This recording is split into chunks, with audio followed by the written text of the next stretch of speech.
Tinha uma pergunta que era ali, né, de curiosidade, assim, né? Então, a gente... Acho que é uma pegadinha para vocês aí, né? Mas vamos ver, a gente gostaria de saber. Aí. A gente queria saber, então, o que vocês acham. Se as aves e os drones competissem ali por um lugar no Guinness Book, quem que vocês acham que detém o tempo de voo mais longo? A gente já respondeu agora, né? As baterias atrapalham. Vamos falar em minutos ou em meses? Você fala em meses. Você tem uma avezinha que desloca 80 mil quilômetros, mas elas nunca param. Sem paradas, assim. Sem paradas. Caramba. 10 meses. 10 meses? 10 meses sem pousar.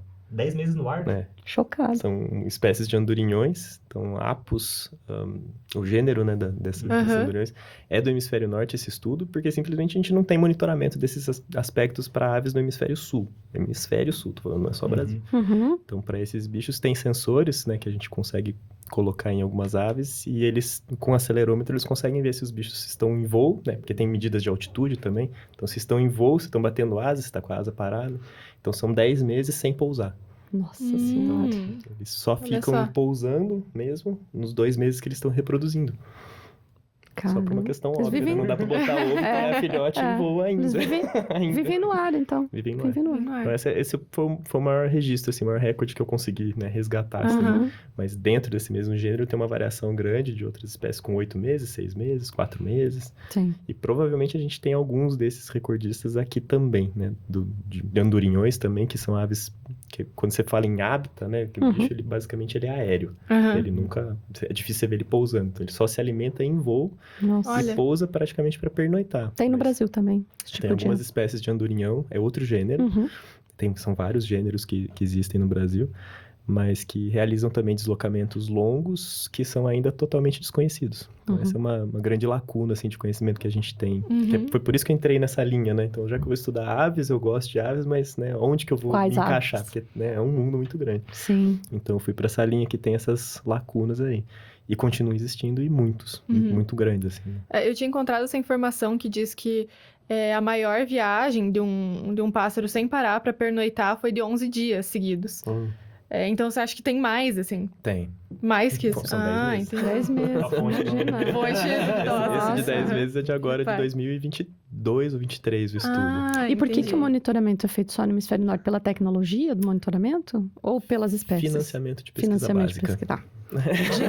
Não sei, Ok. né? Um pouquinho próximo. Dinheiro sempre o nosso problema, né? É basicamente isso, do tipo, mas por que isso é importante? Só para passar, assim, né, uma curiosidade. Mas é um mecanismo extremamente interessante de otimização de energia, de captação de recurso, e imagina o quanto que esse organismo depende de um ambiente previsível para poder se manter em voo por 10 meses. Aí, se de repente você tem uma quebra na oferta de insetos, né, de mosquitos que estão voando, porque esses bichos voam a 100, 200 metros de altitude, comendo mosquitos nessa altitude.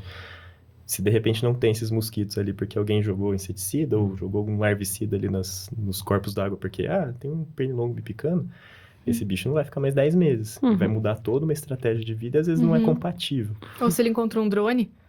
Ou ele topa com o drone no caminho, né? Então, 10 meses... não, esse aqui não ficou 10 meses, por quê? Então, no meio do caminho tinha um drone, né? Sim. E até a lógica do aquecimento global, né? Então, as alterações na própria atmosfera podem impactar por demais esse ciclo de vida. E aí, basicamente... E que a gente nem fazia ideia, né? De que existia dessa forma. Não vai ter avanço de bateria que possa competir, não. Não vai rolar. Mas o que eu tinha encontrado também... O que eu tinha encontrado também é que o voo mais longo do drone foi de 64 dias. Porque era um drone... Tava querendo desbancar as aves, você viu, né? Tava querendo. Jogando outro tchau, Porque esse drone, ele era movido a energia solar. Então, apesar de não estar popularizado, já existe estudo aí. Já existe protótipo, pelo jeito. É claro que o grande avanço sempre vem, né, das aeronaves pela área militar. Essa era da área militar. A aviação comercial existe da forma como existe porque teve a Segunda Guerra Mundial que deu um salto tecnológico, né? Então, a gente sai da Segunda Guerra Mundial com motor turbojato, por exemplo, coisa que nem se imaginava anteriormente. Então, infelizmente, as guerras sempre são os saltos, e o que a gente tem hoje em dia é uma mudança do campo de batalha. Então, as pessoas parar de estar lá, né, o piloto fisicamente voando dentro de um campo de batalha, e você manda uma aeronave.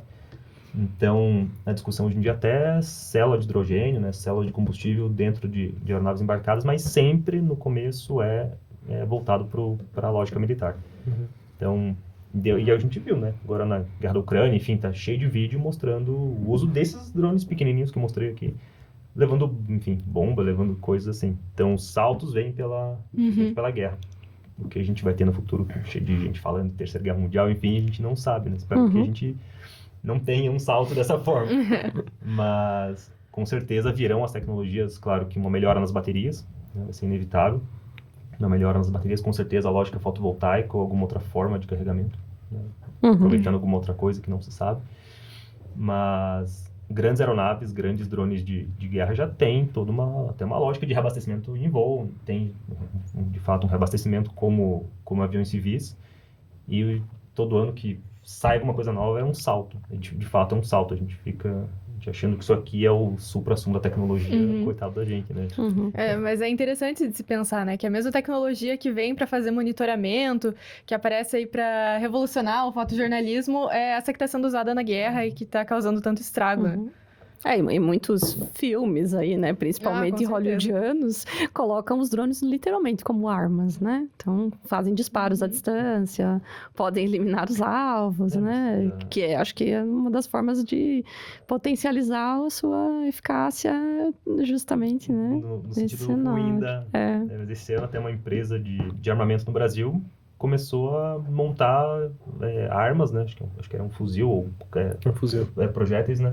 Dentro desses aeronaves aqui, né? Então a gente acaba discutindo. Em processo de desenvolvimento e regulamentação pelo Exército. Exatamente isso. Então, essas coisas mudam muito rápido. Né? Sim. Pro bem e pro mal também, obviamente. Né? Sim, que a ideia da tecnologia, de um modo geral, é otimizar os processos humanos, né?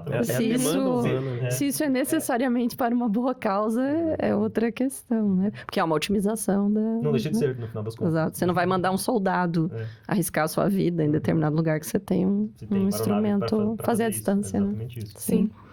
E muito mais barato, claro. No final das contas, claro, que um drone militar custa milhões, mas custa muito menos ainda do que uma aeronave com tecnologia embarcada, né? Um pilotinho sentadinho lá, todo o treinamento.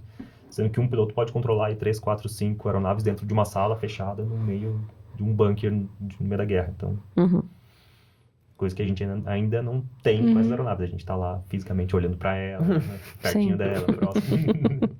A gente ainda tem ali uma pessoa próxima dessas aeronaves. Né? Tecnologia de longuíssima distância ainda não chegou. Claro que esses que eu mostrei aqui, que eu trouxe, são os mais comuns. A gente já opera drone que tem movido a combustível, então a gente tem já uma estação, tem uma torre de transmissão, ondas de rádio, 60, 80, 100 km de distância. Mas já é uma outra escala de aeronave, já é muito mais difícil de levantar voo. Se você quiser ligar a aeronave aqui no estúdio e sair voando, a gente voa, claro, fora da lei, mas não consigo voar. Mas uma aeronave de asa fixa já consegue. Ainda tem um raio de ação de por aproximadamente uns 100 km. E é comprável por pessoas normais, digamos assim. Pessoas conseguem ainda comprar, empresas conseguem comprar esse tipo de aeronave. Depois a gente dá o salto gigantesco que é para drones militares, daí é outro mundo, outra escala, outro tudo.